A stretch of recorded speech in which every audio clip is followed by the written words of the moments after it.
Bismillahirrahmanirrahim. Elhamdülillahi Rabbil alemin. Vessalatu vesselamu ala eşrefil enbiyayı vel murselin. Nebiyyina Muhammedin ve ala alihi ve ashabihi ecma'in. Rabbi şrah li sadri ve yessir li emri. Vahlul ugdeten min lisani yefkahu kavli. Allahümme allimna ma yenfa'una. Venfa'na bima allamtana ve zidna ilmen. Ve aslih lana şe'nena kulleh.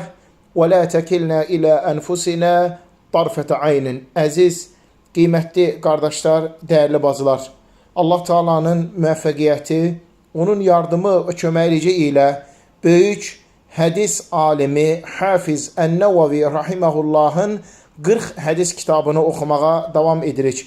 Keçən dərslərimizdə biz içərisində çoxlu xeyirlərin və faydaların olduğu Allah Resulü Muhammed sallallahu aleyhi və səlləmin bizlərə savab, mükafat, əcr qazanmaq yollarını bəyan etdiyi hədis haqqında oxuduq. Əbu Zər Əl-Ğifari radiyallahu anhuda rəvayət olunan hədis.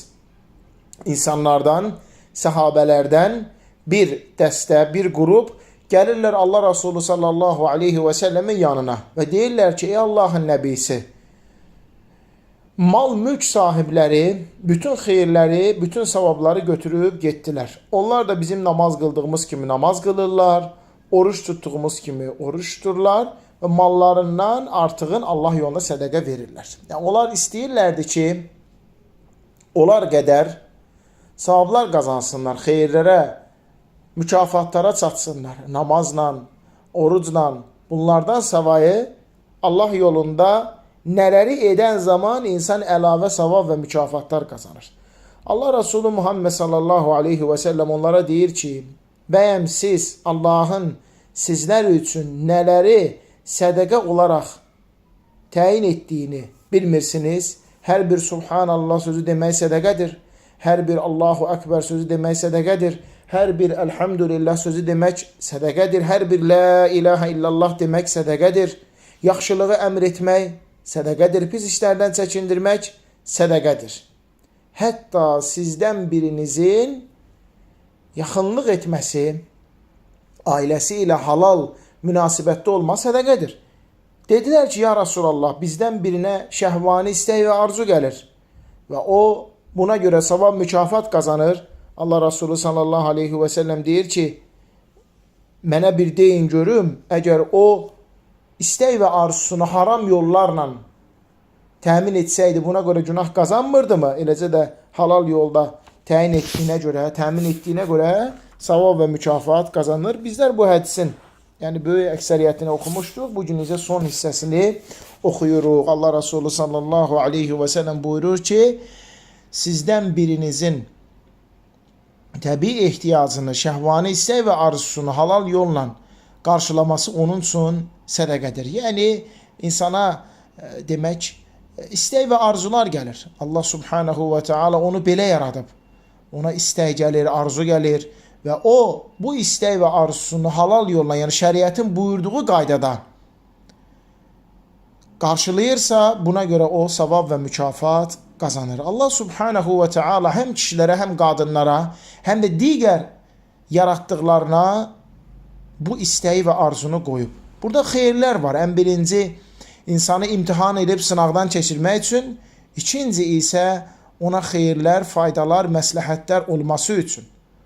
Xeyirlər, faydalar, məsləhətlər ən birinci nəsillərin qalması, həmçinin insan soyunun davam etməsi, həmçinin əlaqədə, münasibətdə həm kişi üçün, həm qadın üçün nə qədər rahatçılıq, nə qədər xoşbəxtçilik, nə qədər huzur var. Hələn bu dünyəvi faydalardır. Axirət faydaları isə insan buna görə Allah yolunda sədəqə vermiş kimi savab mükafat qazanır. Bu şəhvani istək və arzu insan üçün təhlükəlidir. Təhlükəli olur o zaman ki, onu necə qarşılayır, necə təmin edir və demək kimlə və harada necə təmin edir. Allah subhanahu və teala insana o istək və arzusunu qarşılamaq üçün demək ona zövzə yaradıb. Yəni onun kimi bir qarşı insan yaradıb. Yəni kişilər üçün qadınları, qadınlar üçün kişiləri yaradıb. Necə gözəl Allah buyurur: "Və xalaqnakum azvaca." Biz sizi yəni cüt-cüt yaratdıq. Kişi üçün qadın, qadın üçün isə kişi. Allah Teala buyurur: "Və min ayatihi an xalaqa lakum min anfusikum azvaca." Sizin özünüzdən zövcələrinizi yaratması onun ayətlərindən onun əzəmətini göstərir. Allah Teala qadınlardan kişilər üçün zövcələr yaradıb ki, onlar ilə rahatçılıq tapsınlar, ünsiyyətdə rahat olsunlar və həmçinin bu kimi şəhvani istək və arzuları demək qarşılasınlar. Allah Teala onların arasına sevgi qoyub, məhəbbət qoyub, rəhmət qoyub, bir-birinə yaxşılıq etmək qoyub. Beləcə insan bu işdən salamatlıqla çıxır. Günah qazanmadan, Allaha asi olmadan, Allah Subhanahu Taala'nın buyurduğu qaydada qadınla evlənir, nicah olur və əlhəmdülillah ailəsi ilə bu ehtiyacın qarşılayır. Əgər insan bu şəkildə etsə, savab və mükafat qazanır. Ailəsi ilə olan ünsiyyətinə görə savab və mükafat qazanır. Bu həm onun özü üçün yaxşıdır, həm ailəsi üçün yaxşıdır, həm özün günahdan qorunmuş sayılır, həm də ailəsini günahdan qorunmuş sayılır, onları qoruyur. Lakin əgər insan harama əl atsa, buna görə o günah və Allah qorusun ən böyük xatir əməllərdən etmiş olar. Sahabələr təəccüblənir, deyir, ya Rasulallah, bizdən birinə şəhvani istək və arzu gəlir. Buna görə o savab qazanır. Peyğəmbər s.ə.v deyir ki, mənə bir deyin görüm, əgər o bu şəhvani istək və arzusun haram bir yolla tətmin etsəydi, yəni öz zövcəsi ilə yox, başqası ilə bu istək və arzusunu qarşılasaydı, yəni zina etmək və yaxud da livat, başqa şeylər, o buna görə günah qazanmayacaq idi mi? Yəni onlarda elə bir şey soruşur ki, bu şeyi onlar bilirdi və ona görə dedilər ki, bəli ya Rasulallah. Yəni insan öz həyat yoldaşından başqasıyla öz şəhvani istək və arzusun qarşılayırsa, bu onun üçün günahdır, haramdır. Allah Resulü s.ə.v buyurur ki, eləcə də insan öz halalı ilə bu işi görəndə buna görə mükafat qazanır. Görün, Allah Subhanahu və Teala'nın rəhməti nə qədər böyükdür. Peyğəmbər s.ə.v bəyan eləyir ki, insan öz həyat yoldaşı ilə münasibətdə olan zaman savab və mükafat qazanır. Allah Resulü sallallahu aleyhi və səlləm müqayisə edir. Deyir ki, əgər insan o istək və arzunu haram yolla qarşılasa, buna görə günah qazanmırmı?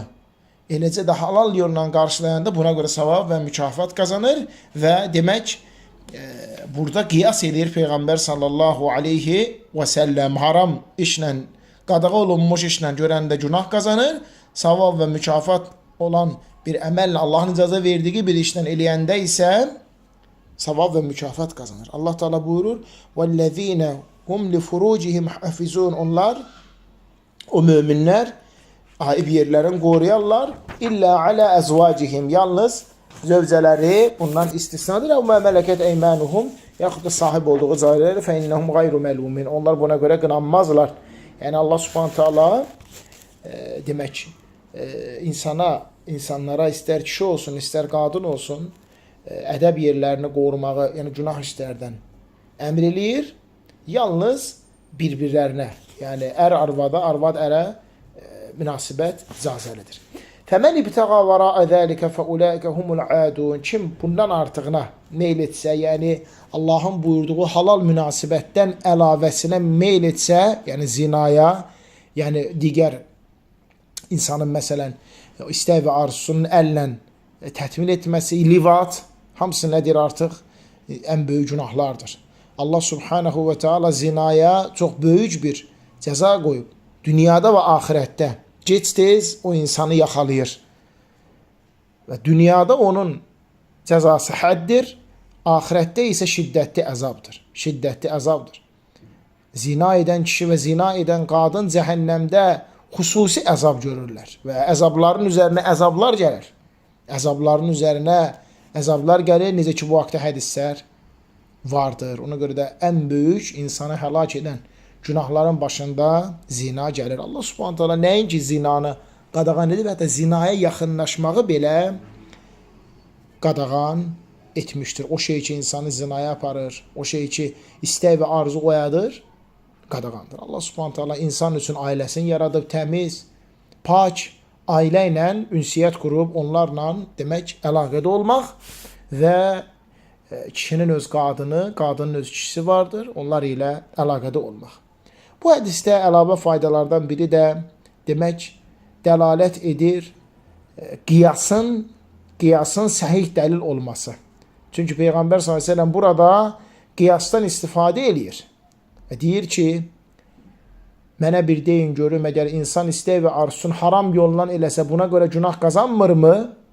Deyirlər ki, bəli, eləcə halal yolla eləyəndə də savab mükafat qazanır və demək qiyas eləyir düzgün qaydada. Ona görə də düzgün qaydada dəlillərlə olan qiyas şəriətimizdə əsli mənbələrdən sayılır. Bəli. Birinci əsli mənbə Qur'an-ı Kərim, ikinci əsli mənbə Rasul sallallahu aleyhi və səlləmin sünnəsi, üçüncü əsli mənbə icma, dördüncü əsli mənbə isə qiyas, yəni müqayisə etmək. Həqiqətən bu hədisdə Allah subhanahu və teala'nın fəzilətinin nə qədər böyük olması vardır. Xeyir yolların, yaxşı əməlləri qullar üçün asan etməsi vardır. Yəni sən ola bilsin ki, malınla nəyisə infaq etməyə də acizsən, lakin yəni, gücün çatmır mala, mülkə xərclamağa yoxdur. Amma bu əməlləri etsən, inşallah ki, bu malla, mülklə, xərclamaqla gələn savablara Allahın izdən nail olursan. Və Allah subhanahu taala bu hədisdə imkanlı insanların mallarından, mülklərindən Allah yolunda xərcləyən insanların fəzilətini göstərir. Ona görə də onlar o qədər fəzilətlidirlər ki, kasıb sahabələr də həris oldular ki, biz də xeyrə çataq. Və insan daima xeyir istəməyə, yaxşı işlər görməyə qəlbində arzu, niyyət olmalıdır. Daima təmanna etməlidir ki, xeyir iş görüm, xeyrə çatım, savab əməllər görüm. Və bu zaman Allah subhanahu taala onu müvəffəq edir. Həqiqətən də bütün də bunların hamısı insanın salih niyyətinə görədir. Niyyətinin doğru olmasına görədir. Belə ki, adətlə ibadəti fərqləndirən niyyət. İnsan niyyəti ilə adi görmüş olduğu işi ibadət çevirə bilər. Məsələn, yemək, məsələn, yatmaq, məsələn, su içmək, bunlar hamısı adi gündəlik həyatdır. Amma insan niyyət eləsə ki, yatıram, yemək yeyirəm, su içirəm ki, güclü olum, Allaha ibadət eləmək üçün cümrah olum, bu zaman o ibadət olur. Eləcə də şəhvani istək və arzunu qarşılamaq. Əgər insan şəhvani istək və arzusun halal yolla, şəriətin buyurduğu qaydada nəslin artması üçün, övlad olması üçün, eləcə də həm özünün, həm də yoldaşının rahatçılığı üçün eləsə, bu onun üçün savab və mükafat olacaqdır. Həm özü, həm də yoldaşı iffətini, namusunu qoruyacaqdır. Haramlardan çəkinəcəklər. Həm o, həm də yoldaşı uzaq olacaqlar. Və beləcə Allahın iznindən cəmiyyət yaxşı və taraz olacaqdır. İnsanın üzərinə vacibdir ki, daima bütün işlərində niyyətini gözəl etsin ki, buna görə savab və mükafatlar qazansın. Beləcə bizlər bu əzəmətli hədisi bitirib tamamladıq. Allah subhanahu taala bizləri eşitib, başa düşüb faydalanan qullarından etsin. Allah subhanahu taala müvəffəq eləsin qarşıdan gələn hədisləri oxuyub öyrənməyə.